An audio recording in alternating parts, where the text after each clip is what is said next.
Play. Going to his left. Pull up. And spread it out for Kobe. Up against Jared Jack once again.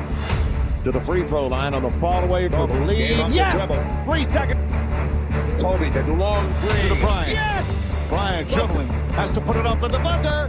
Banks it in! Lakers for the win. Kobe going up over Bell. Fall away. Yes! Yes! Kobe again for the win. Got it! To a strong hand. Mama, there goes that man. Hard. Kobe Bryant.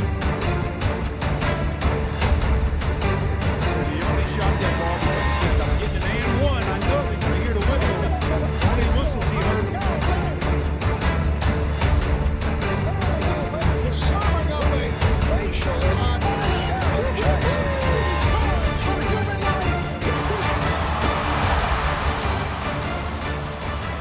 Kobe's first bucket.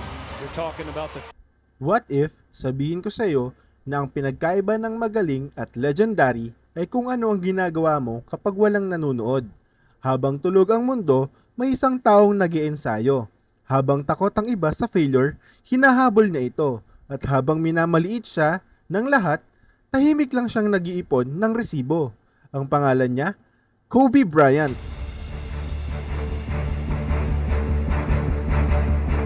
Bago ka ma-inspire ng kwentong to, hit like dahil ang legends ay nare-respeto. At subscribe kung naniniwala ka pa rin na mahalaga ang sipag at disiplina. Tara, simulan na natin! Ipinanganak si Kobe Bean Bryant noong August 23, 1978 sa Philadelphia. Para kay Kobe, hindi lang laro ang basketball, buhay niya ito. Ang tatay niya, si Joe Jelly Bean Bryant, ay professional basketball player. At noong 6 years old pa lang si Kobe, lumipat ang pamilya nila sa Italy dahil doon naglaro ang tatay niya. Habang ang ibang bata natututo sa playground, si Kobe natututo sa buong mundo. Sa Italy, si Kobe ay natutong magsalita ng Italian. Scrivo le cose così, però ritornerò sicuramente in Italia per aiutare i giovani a giocare questo gioco che è bellissimo. Però per me giocare professionale ancora no, questa porta è chiusa. Inaral ang European style ng basketball, nakabuo ng elite footwork at fundamentals. Habang ang iba naglalaro para sa saya, si Kobe naglalaro para matuto. Para sa kanya, ang basketball ay hindi entertainment, education ito. Kung nag-i-enjoy ka na sa kwento, tap like para mas maraming makadiskubre ng legend na to. Pagbalik nila sa US, pumasok si Kobe sa Lower Merion High School at dito nagsimula ang seryosong usapan. Dinomina niya ang liga, pinangunahan niya ang team sa state championship at kinilala siya bilang best high school basketball player sa buong bansa. Pero ito ang nakakagulat, hindi pa rin siya satisfied. Habang ang karamihan nangangarap ng college, si Kobe nangangarap ng immortality. Sa edad na 17, gumawa siya ng desisyong ikinagulat ng lahat.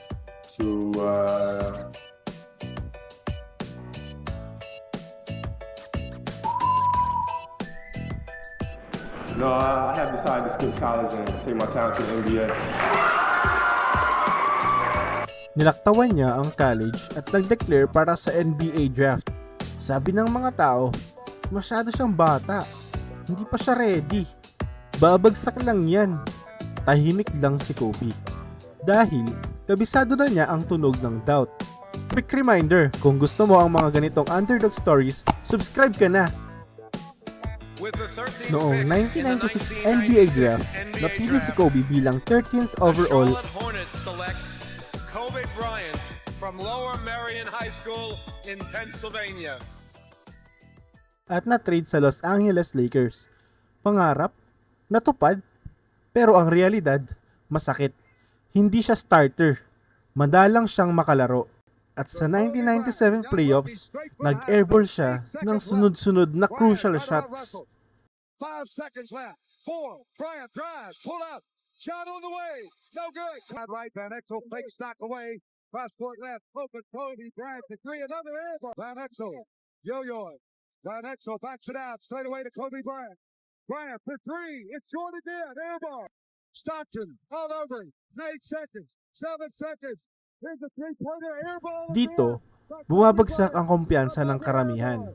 Pero dito, isinilang ang kay Kobe. Imbis na sumuko, mas lalo siyang nag-focus. Mas maagang gumigising, mas late umuwi sa gym, at mas maraming film ang pinapanood. Hindi siya sinira ng failure. That's where you go. Get over yourself, right? Like you're worried about how people may perceive you, and like you're walking around and it's embarrassing because you shot 5 air balls. Get over yourself, right? And then after that, it's okay. Well, why did those air balls happen? Got it. High school, year before, we played 35 games, max, right? Week in between, spaced out, plenty of time to rest. In the NBA, it's back to back to back to back to back to back to back. I didn't have the legs. So you look at the shot, every shot was online. Every shot was online, but every shot was short. Right? I got to get stronger. I got to train differently. The weight training program that I'm doing, I got to tailor it for an 82-game season so that when the playoffs come around, my legs are stronger and that ball gets there. So I look at it with rationale and say, okay, well, the reason why I shot air balls is because my legs aren't there. I go, well, next year they'll be there. Hinulma siya nito. Kung nire-respeto mo ang mga taong bumabangon ng mas malakas, hit the like button. Mula sa hirap, may isinilang na mindset. The Mamba mentality. Hindi ito yabang, hindi ito hype. Isa itong pamumuhay na binuo sa disiplina, obsession sa improvement, walang sawang trabaho. Hindi naghihintay si Kobe ng motivation. Nag-i-ensayo siya kahit wala nito. 4 AM workouts, libo-libong repetitions, inaaral ang kalaban parang chess game. Sabi ni Kobe, I'll do whatever it takes to win. At hindi nagtagal, nararamdaman na siya ng buong NBA. Kung inspirasyon sa iyo ang mindset na to, subscribe. Marami pang kwento ang ganito. Pagdating ni Shaquille O'Neal sa Lakers, nagbago ang lahat. Shaq is equals to lakas. Kobe is equals to tapang. Kobe, up high, down hard. Kobe put it. Oh no, he didn't. Magkasama, halos imposible silang pigilan. Mula 2000 hanggang 2002, nanalo ang Lakers ng 3 sunod na NBA championships. Si Kobe ay naging superstar, clutch player, global icon. Pero kasama ng tagumpay ang tensyon. 2 alpha, 2 leader sa isang koponan. Naghiwalay sila. At muli, sinabi ng mundo, hindi raw kayang manalo ni Kobe mag-isa. Huwag kang aalis at hit like kung gusto mong makita kung paano siya sumagot. Matindi ang pinagdaanan niya pagkatapos ng Shaq era. Mahihinang teammates, matitinding kritisismo, sobrang pressure. Tapos, dumating ang January 22, 2006. 81 points sa isang NBA game.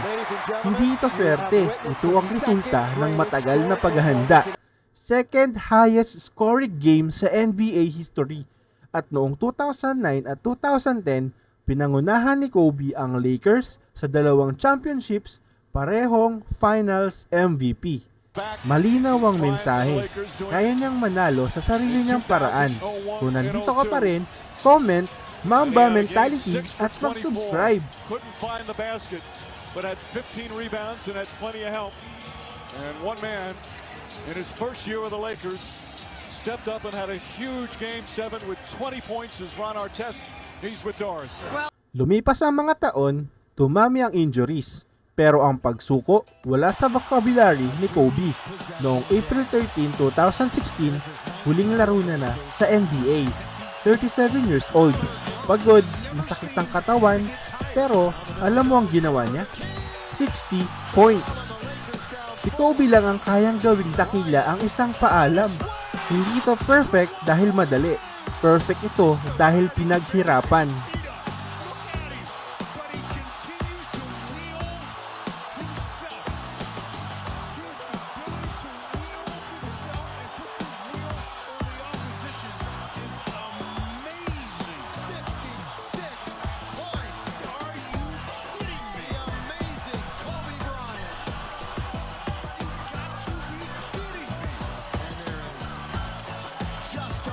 Pagkatapos ng basketball, hindi siya huminto.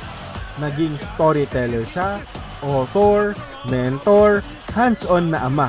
Nanalo pa siya ng Academy Award para sa Dear Basketball. Pinatunayan ni Kobe na ang greatest hindi yung nagre-retire, nag-iiba lang ng anyo. Tandaan, hindi perpekto si Kobe Bryant, pero relentless siya. Itinuro niya sa atin na nawawala ang motivation, pero ang disiplina tumatagal. At ang greatness, binubuo araw-araw. Sa tuwing pinipilit mo ang sarili mo kahit mahirap, sa tuwing ayaw mong sumuko, yan ang Mamba mentality. Kobe! Kung na-inspire ka ng kwentong ito, hit like, subscribe para sa mas marami pang legendary stories. Comment Mamba mentality. Dahil ang mga legend hindi humihingi ng permiso, pinaghihirapan nila ang lugar nila.